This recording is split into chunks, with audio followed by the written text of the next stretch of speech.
आपका ही बच्चा आपकी सेवा के लिए आपको दर दर की ठोकरें खिला देता है, माँ बाप को अलग कर देता है, एक साथ रहने नहीं देता है। बड़ा भाई छोटा भाई करते करते माँ वहाँ तो पिता यहाँ तो दादी वहाँ, इधर उधर करके आपको डाल का बंदर बना देता है। जैसे बंदर इस डाल से उस डाल, उस डाल से उस डाल होता है ना, आदमी भी तो यही करता है।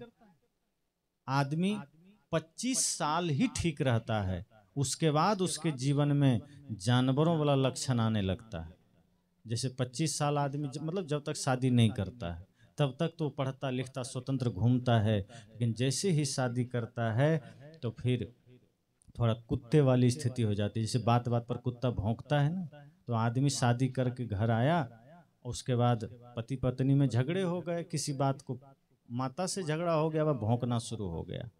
और थोड़ा 10 साल 15 साल उम्र बीता, थोड़ा समझदारी आई तो गधा वाली स्थिति हो गई। जैसे गधा बोझ ढोता है चुपचाप, उसी तरह जब 40-50 साल का हो गया, उसको भी बच्चा आ गया, अब बेचारा वो भी गधे की तरह बोझ ढो रहा है चुपचाप, कुछ बोल नहीं सकता। उसके बाद जब बूढ़ा हो गया 60 के बाद, तब आपका बेटा जवान हो गया और वो कहा कि नहीं माँ को तुम रखो, पिता को हम रखेंगे। अब बंदर वाली स्थिति हो गई। तो कुत्ता हुए, गधा हुए, अंत में बंदर हो गए, और इधर उधर के भी बड़े भाई के यहाँ छोटे भाई के यहाँ कूदते हुए एक दिन स्वाहा हो गए। न बेटा साथ दिया, न धन साथ दिया, न खेत साथ दिया, चला गया।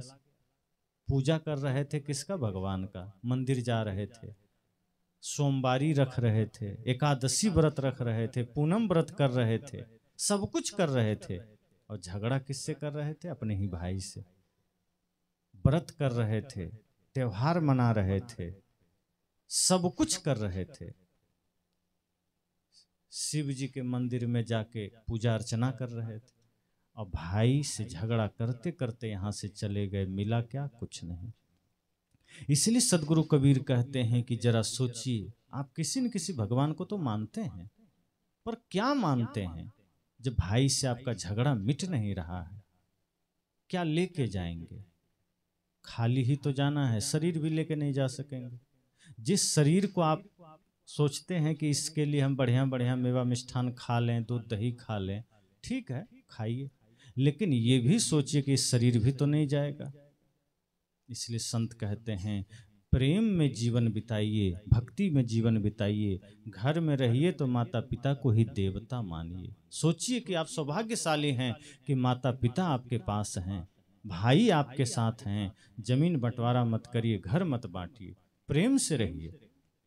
कोई किसी वजह से विवाद हो जाए, अपना अहंकार में झुक जाइए, अपने अहंकार के कारण परिवार को टूटने मत दीजिए। कई बार होता है आन बान शान की लड़ाई बना लेता है आदमी कि नहीं अब तो बंटवारा कर ही लेंगे, अब तो बांट ही लेंगे, और इस वजह से मिलता क्या है? कुछ नहीं, सब बिखर जाता है, अलग अलग हो जाता है आदमी। और छोटी छोटी चीज के लिए, एक एक इंच जमीन के लिए आदमी मर पड़ता है, लड़ पड़ता है, एक एक इंच के लिए। छोटा सा मेरा, ये मेरा है, वो तेरा है, इसको लेकर के आदमी कितना उफान तूफान मचाता है, और जाता साथ में क्या है? एक कौड़ी भी नहीं। मर रहा था, लड़ रहा था। इसलिए साहब कहते हैं जागृत रहिए, क्योंकि यहाँ कुछ भी स्थिर नहीं है, कुछ भी शांत नहीं है, सब जा रहा है एक एक करके। कहते हैं ना कि जैसे सुबह होती है, धीरे धीरे दोपहर होती है, फिर शाम हो जाती है, इसी तरह से किसी का जन्म हुआ। देखिए कुछ बच्चे हैं यहाँ, जिसकी उम्र 5 साल है, 5 साल पहले उसका जन्म हुआ, उसके कुछ दिन पहले वो था ही नहीं। 10 साल बाद वो 10 साल का हो जाएगा, फिर वो 50 साल का भी हो जाएगा। जो 20 साल के हैं वो फिर 50-60 के हो जाएंगे। धीरे धीरे उम्र बढ़ती जा रही है। जन्म लिया 2 साल का, 5 साल, 10 साल, 15 साल, 20 साल, 30 साल, 50 साल, कभी कभी बीच में मौत आके बीच में ही ब्रेक कर दिया, थाम दिया, और नहीं तो 50, 60, 70, 80 जाते जाते 90 जाते जाते दम तोड़ दिया, चले गए। यही सबका होना क्या स्थिर है? आप अपने ही जीवन को देखिए लौट करके, जो कुछ था 5 साल पहले क्या आज है कुछ?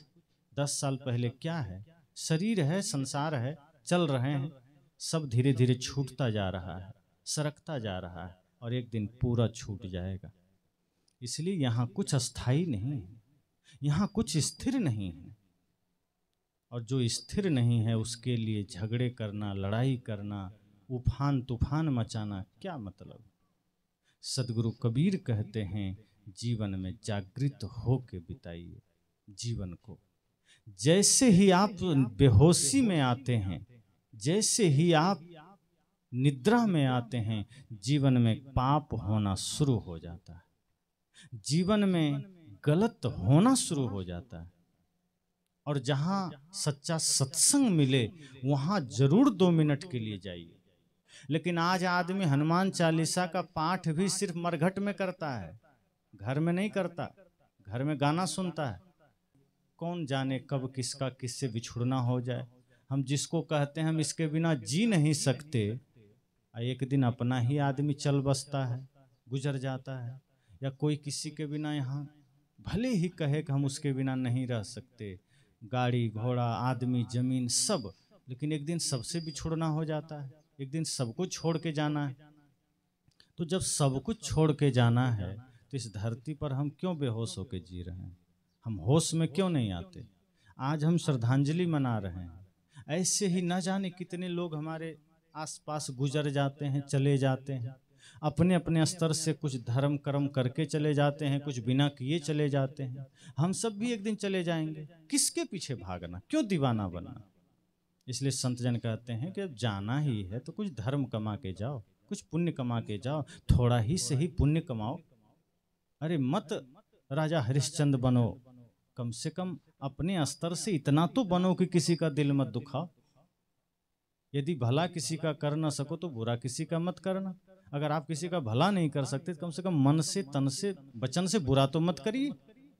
अगर इतना भी कर लिए कि आपने ठान लिया, आपने संकल्प ले लिया कि अगर हम किसी को बहुत कुछ नहीं दे सकते तो कम से कम किसी को दुख तो न दें, किसी को कटु वचन तो न कहें, किसी को बुरा तो न बोलें, किसी को गाली तो न दें, किसी के लिए बुरा तो न सोचें। जब इतना भी आप कर लेंगे तो समझ लीजिए कि आप कुछ कुछ जीवन में भक्ति को धारण कर लिए, और आपके जीवन में अब जो सत्य आया है उससे बड़ा फिर कुछ नहीं है। इसलिए बहुत से लोग हैं जो आज बरगलाएंगे। ये दुनिया यही खेल चल रहा है। इस्लाम में भी इस्लाम कहता है दुनिया को खुदा ने बनाया, और ईसाई लोग कहते हैं कि ईसा ने बनाया। सब अपने अपने में मस्त है कि हमारे भगवान ने, हमारे भगवान ने। और दुनिया में सब पाप हो रहा है, कोई रोकने को राजी नहीं। मुसलमान कहता है अल्लाह ने बनाया, और देखिए पाकिस्तान में, अफगानिस्तान में, सीरिया में, ईरान में, इराक में कितना बम धमाका होता है। कौन करा रहा है? अल्लाह करा रहा है। कितने लोग इधर उधर पागल बने घूम रहे हैं, कौन करा रहा है? अल्लाह। कितने ईसाई देश में भी, रूस और यूक्रेन में युद्ध हो रहा है तो कौन करा? गॉड झगड़ा करा रहा है। सबका भगवान है, अब फिर भी दुनिया में झगड़ा हो रहा है, मतलब सबका भगवान निकम्मा हो गया। भगवान तो पावरफुल होता है, वो जब चाहे झगड़े को रोक सकता है, जब चाहे आदमी को धर्म मार्ग पर लगा सकता है। भगवान के होते झगड़ा हो रहा है। वस्तुतः लोगों ने भगवान को समझा ही नहीं। भगवान झगड़े रोकने के लिए नहीं है। भगवान ने जो करना था वो कर लिए, वो आपको मौका दिए हैं, आप करिए। राम जी आपको अपना कर्म करके दिखा दिए कि मैं, देखो मैं क्या किया। लोग राम जी को भगवान मानते थे, लेकिन राम जी एक साधारण मनुष्य की तरह जंगल में रहे, कभी वो गर्व नहीं किए, अहंकार नहीं किए। और आज आदमी राम को मानने वाला थोड़े थोड़े चीज में अहंकार किए बैठा है। हनुमान जी ने दिखा दिया कि बल कितना भी हो, विनम्रता ही सबसे अच्छी चीज है। विनम्र बन के रहिए, भक्ति में रहिए, शांति से रहिए। भरत जी ने बता दिया कि कुछ भी हो भाई से बढ़कर कुछ भी नहीं है। कहाँ मानते हैं? तो जितने भी भगवान हैं वो तो अपने कर्म से बता दिए कि आपको कैसे रहना है। कबीर साहब ने भी बता दिया, लेकिन आज कबीर साहब के नाम पर इतना आडंबर हो गया है कि समझ में नहीं आता। जो कबीर पाखंड का विरोध करते थे, जो कबीर अंधविश्वास का विरोध करते थे, जो कबीर सारे कुरीतियों का विरोध करते थे, आज उस कबीर पंथ में भी न जाने कितना तामझाम शुरू हो गया। सदगुरु कबीर तो पाखंड विरोधी संतों में एक नंबर पर गिने जाते हैं कि जो छुआछूत, पाखंड, आडंबर, जातिवाद को मिटाने वाले संत हैं। और आज उनके नाम पर कितना आडंबर हो रहा है। आज लोग उन्हीं को भगवान मान करके वही सृष्टि करता है। बहुत लोग ऐसा भी मानते हैं। जो सदगुरु कबीर कहते हैं कि सृष्टि की रचना अनादि काल से है, इसको बनाने वाला कोई भगवान नहीं है, आदमी ने उन्हीं को भगवान मान लिया कि तुम्ही ने बनाया।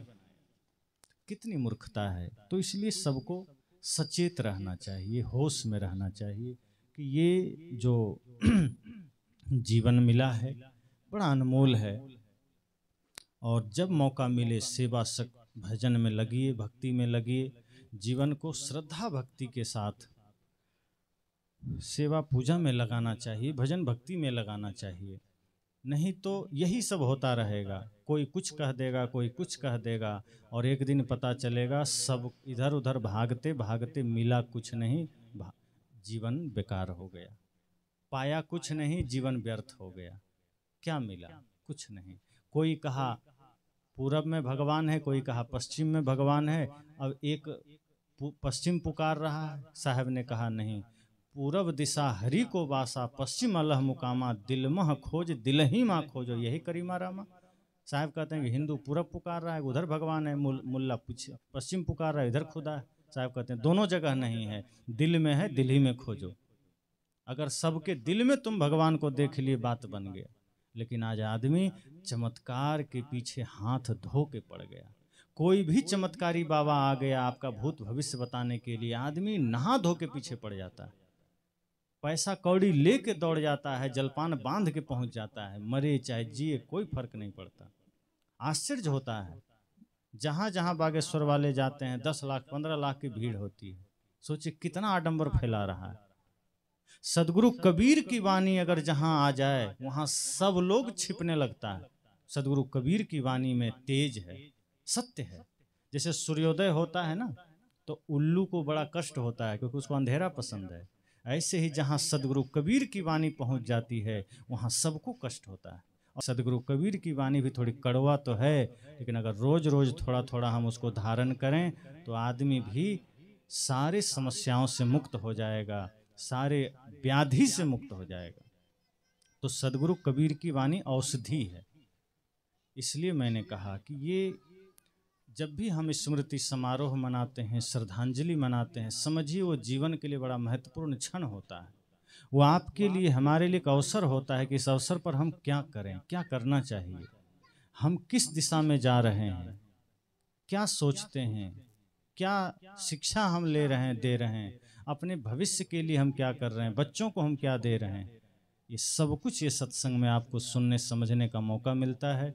और अगर आप बढ़िया काम करते हैं, धर्म का काम करते हैं, परिवार समाज में रहते हुए अगर आप परमार्थ का काम करते हैं, तो निश्चय ही आपका जीवन तो सुखी होगा ही।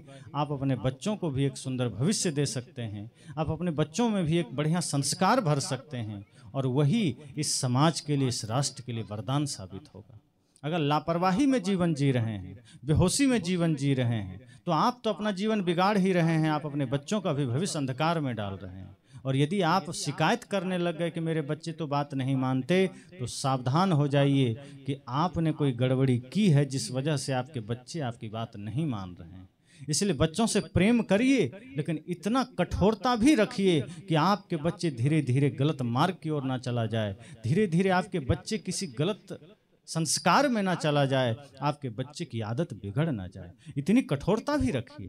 पहले के समय में बच्चों को प्रेम भी दिया जाता था, और छोटे अवस्था से बच्चों को थोड़ा स्वतंत्र भी छोड़ दिया जाता था, चलने के लिए गिरो पड़ो चलो, मन इधर उधर घूमो फिरो, ताकि उसका शरीर भी सबल रहे, मन भी सबल रहे। आज बच्चे हमारे चूहा बिल्ली छिपकली से डरने लगते हैं, कॉकरोच से डरने लगते हैं। आप इतना उसको कैद कर लेते हैं कि वो बाहर निकल के छोटा सा चींटी भी देखता है तो रो पड़ता है, इतना भयभीत हो जाता है। आप ऐसा मत करिए, अपने आप में वो शक्ति भरिए, वही चीज अपने बच्चों में भरिए, उसको इतना स्वतंत्रता दीजिए कि वो शेर का भी सामना कर सके, वो बिल्ली या छिपकली से न डरे। अगर आप अपने बच्चों को इतना कम, आप प्यार करिए लेकिन आपका प्यार अगर उसको कमजोर बना रहा है, आपका प्यार अगर उसको लाचार बना रहा है, तो सोचिए कि वो कल क्या करेगा। आप अपने बच्चे को लाचार मत बनाइए, आप अपने बच्चे को कमजोर मत बनाइए, उसको शक्तिशाली बनाइए, समृद्ध बनाइए। आप उसको शेर से भी ज्यादा भयंकर साहसी बनाइए, ताकि वो कल को कोई विपत्ति आ जाए तो सामना कर सके। ऐसा मत बना दीजिए कि रोते रोते हार्ट फेल हो जाए उसका। इसलिए संत कहते हैं सत्संग आपको इतना मजबूत बनाता है, इतना समझ पैदा कर देता है कि आप तो अपने जीवन को सुंदर बनाते ही हैं, आप अपने बच्चों को भी सही संस्कार देते हैं, फिर आपके ही बच्चे सही संस्कार लेकर के आपको भी श्रवण कुमार की तरह आपकी सेवा करते हैं, राम जी की तरह माता पिता की आज्ञा मानते हैं। ऐसे ही अपने बच्चों को रखिए ताकि वो भी देशभक्त बन सके, माता पिता गुरु भक्त बन सके। ऐसा संस्कार मत दीजिए कि आपको भी लात मारे और संत को भी गाली दे। आज बहुत से बच्चे हैं जो कहते हैं हम तो मॉडर्न युग के बच्चे हैं, हम तो पढ़े लिखे हैं, मोबाइल चलाते हैं, सोशल मीडिया चलाते हैं, और दो चार लाइनें कहीं से सीख लिया और साधु संत को, धर्म को ही गाली देना शुरू कर देता है, माँ बाप को ही अपमान करना शुरू कर देता है। तो ऐसे नालायक बच्चे कहीं न कहीं अपने माँ बाप की लापरवाही से पैदा हुए हैं। जो माँ बाप थोड़ी सी भी लापरवाही करते हैं, बच्चे ऐसे ही नालायक हो जाते हैं। जो धर्म, संस्कृति और बड़े बुजुर्ग का सम्मान करना छोड़ देते हैं, जो अपने ही माता पिता का सम्मान करना छोड़ देते हैं, फिर ऐसे बच्चों का कोई भविष्य नहीं होता। ये कुछ दो चार पैसे तो कमा लेंगे, थोड़ा ऐशो आराम का जीवन तो जी लेंगे, लेकिन उसके बाद जो इनके जीवन की यात्रा होती है वो नरक से भी बदतर होती है, कोई पूछने वाला नहीं होता। इसलिए अपने बच्चों में, अपने जीवन में धर्म का दीप जलाइए, सत्संग का दीप जलाइए। जब भी अवसर मिले आप भी सत्संग में जाइए, बच्चों को भी लेके जाइए। जब भी अवसर मिले आप भी परमार्थ में मन को लगाइए, बच्चों को भी परमार्थ में लगाइए। फिर आप देखेंगे कि जो आपके जीवन में दुख था, जो आपके जीवन में कष्ट था, जो आपके जीवन में पीड़ा थी, क्षण भर में नष्ट हो जाएगा। फिर चारों ओर सुख ही सुख नजर आएगा, और वो सुख आपका अधिकार है। मनुष्य शरीर इसीलिए तो मिला है। सभी जीवों को देखिए, आप कूलर में हैं, गाय भैंस धूप में खड़ी है ना, वो कहा एक को बार कि हमको भी कूलर में बैठाओ। मन में होगा भी तो वो नहीं कह सकता है, और न तो वो आके बैठ सकता है। वो वहीं रहेगा, धूप लगता रहे, बारिश हो जाए बारिश में रहेगा, ठंडी लग जाए ठंडी में रहेगा। आपका मन है तो पानी पिला दीजिए, उसके मन से कुछ नहीं होगा। और फिर भी वो तो चलिए हम पाले हैं, पोसे हैं, तो उसको हम थोड़ा सा सुविधा दे दिए। जो कुत्ता, जो बिल्ली, जो जंगली जानवर फालतू है, मतलब पालतू नहीं है, उसके जीवन में कितना कष्ट है। शहर में जाके देखिए गाय को, बैल को, बछड़ा को, क्या दुर्गति। मनुष्य शरीर मिला है, जरा होश में आइए। अगर कहीं दूसरे जन्म में चले गए, बड़ी पीड़ा होगी। हम अभी बाहर थे शहर में, वहां देखे शहर की गंदगी में गाय प्लास्टिक चबा रही है। कोई आकर के पत्थर मार देता है, कोई आकर के डंडा मार देता है, ट्रक चल रहा है कोई धक्का मार दिया, और प्लास्टिक में भोजन तलाश कर रही है। बछड़ा भोजन के लिए यहाँ वहां दौड़ रहा है, लोग दौड़ा रहा है गर्मी में। चींटी मिल गया, पैर में मसल दिया गया। मच्छर आया, बैठा शरीर पर, हाथ मारे मर गया। बिच्छू सामने आया, मार दिए। सांप सामने आया, लाठी से मार दिए। बिल्ली कहीं देख लिया तो उस पर कुत्ता झपट पड़ा। कुत्ता कहीं शेर देख लिया तो शेर कुत्ता को मार दिया। कहाँ जीवन सुरक्षित? जितने खानी हैं, ना उसको भोजन कोई दे रहा है, ना पानी दे रहा है, ना उसकी कोई सेवा कर रहा है। आखिर सोचिए, वो परतंत्र है, अपने दुख बता भी नहीं सकता। कोई चार डंडा मार दिया, आप थोड़ा सा गिर गए, चोट लग गई, तो वैद्य हैं, डॉक्टर हैं, आप जाते हैं, आप हल्दी लगा दिए, दवाई लगा दिए, आप उसको इलाज कराते हैं, दवा खाते हैं। और एक गाय, बैल, बकरी, कुत्ता को चार लाठी पीठ पर पड़ गया, वो दर्द से कराह रहा है, बता भी नहीं सकता कोई हल्दी लगा दो कि हमको दर्द हो रहा है। कितना कष्ट भोगता होगा। साहब कहते हैं बड़े सौभाग्य से मनुष्य शरीर मिला है, मत गंवाइए। अगर कहीं उसी में चले गए कितना कष्ट भोगेंगे। अभी तो चलिए कमा करके खा लेते हैं, भोजन मांग लेते हैं, नहीं कुछ मिला बाजार जाके फल खरीद के खा लेते हैं। और अगर कहीं कुत्ता बिल्ली चूहा सांप छुछुंदर में चले गए तो बड़ा दुर्गति होगी, बड़ा दुख झेलना पड़ेगा, फिर ये सत्संग भी नहीं मिलेगा। इसलिए सत्संग बहुत सौभाग्यशाली को मिलता है। और सत्संग सदगुरु कबीर के विचारों का सत्संग सबसे अनुपम होता है, क्योंकि यहाँ आपको कोई आडंबर नहीं बताया जाता, कोई पाखंड नहीं बताया जाता। सदगुरु कबीर के सत्संग में आपको सिर्फ जीवन जीने की बात बताया जाता है, महापुरुषों का सम्मान कैसे करें ये बताया जाता है, यहाँ नफरत नहीं बताया जाता है। हम लोग इतना जरूर कहते हैं कि झूठी पूजा मत करिए, लेकिन किसी से नफरत मत करिए। राम जी को मानिए, लेकिन हम ये नहीं कहते हैं कि राम जी से विरोध करिए। राम जी को मानिए, लेकिन उनकी पूजा क्या है? उनकी पूजा, उनका भजन यही है कि उनके कर्म को, उनकी मर्यादा को अपना जीवन का आधार बना लीजिए। जैसे उनका जीवन धर्म से सजा हुआ था, कितना भी विषम परिस्थिति आया राम जी धर्म नहीं छोड़े। जब रावण से युद्ध हो रहा था, कितना भयंकर युद्ध था, रावण छल बल प्रपंच अधर्म सबका सहारा ले रहा था, लेकिन राम जी ने कहा कि नहीं, मैं अधर्म से युद्ध नहीं करूंगा, मैं युद्ध भी धर्म के तरीके से करूंगा, क्योंकि मैं तो पाप को नष्ट करने के लिए आया हूं, मैं तो धर्म की स्थापना करने के लिए आया हूं। चाहे कितना कष्ट आ जाए, और कितना कष्ट आया राम रावण युद्ध में, कितनी पीड़ाएं भोगनी पड़ी, पर राम जी ने कभी छल का सहारा नहीं लिया। आज आदमी थोड़े थोड़े में छल कर बैठता है, अपने ही भाई से छल कर बैठता है, अपने ही माँ बाप से छल कर बैठता है, अपने ही पड़ोसी से छल कर बैठता है। राम तो रावण से भी छल नहीं किए। सोचिए कैसी मर्यादा थी उनकी, और उनकी पूजा हम करते हैं। तो कबीर तो कहते हैं कि राम जी को मानिए, ऐसे मानिए।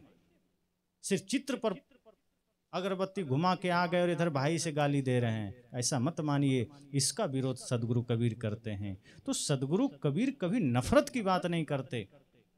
सदगुरु कबीर सबको सम्मान देते हैं और कहते हैं सबसे प्रेम रखिए, नफरत किसी से मत करिए। राम कृष्ण बुद्ध महावीर कबीर सुर तुलसी मीरा कोई भी हो, सबके प्रति सम्मान का भाव रखिए, सबके ज्ञान को जीवन में उतारिए, नफरत किसी से मत करिए, सभी प्राणी मात्र से प्रेम रखिए। ये सदगुरु कबीर का ज्ञान है। इसलिए सदगुरु कबीर संतों में शिरोमणि है, सम्राट है। तो ऐसे अवसर पर ये बहुत बड़ा संकल्प हम सबको लेना चाहिए, क्योंकि ये जीवन का सबसे बड़ा समय। आज कल में किसी के भी जीवन में मौत आ सकती है, हंसते खेलते जीवन में अचानक विराम लग जाता है। आदमी प्लानिंग किए रहता है 10 20 50 साल का, ये करेंगे ऐसा करेंगे ऐसा करेंगे, अचानक मौत आया, सब प्लानिंग खत्म। साहब कहते हैं प्लानिंग करिए, लेकिन जीवन में धर्म धारण करके करिए, प्रेम को धारण करके करिए, क्योंकि कभी मौत आ भी गई तो कोई बात नहीं, हमने जीवन का काम कर लिया। बाहर का काम हम करने लगते हैं, लेकिन धर्म भक्ति का काम नहीं करते हैं, दान नहीं करते हैं, संत गुरुजनों की सेवा नहीं करते हैं। जो जीवन में थोड़े मोड़े पाप हमसे हो जाते हैं, अगर हम संत गुरु की सेवा थोड़ा भी कर लें तो उस पाप से थोड़ी तो राहत मिलेगी, क्योंकि गुरु की सेवा करने का मतलब है जीवन में शुभ का आगमन होना, धर्म का आगमन होना। इसलिए ये सोचिए कि अगर हमको हमेशा सत्संग का मौका ना भी मिले तो समय से संत गुरुजनों की सेवा कर लिए, कहीं संत आश्रम जा करके कुछ दान कर दिए। जब श्रद्धा से आप इतना कुछ करते चले जाएंगे तो उसी से आपके जीवन में धर्म का आगमन होता चला जाएगा, शांति का आगमन होता चला जाएगा।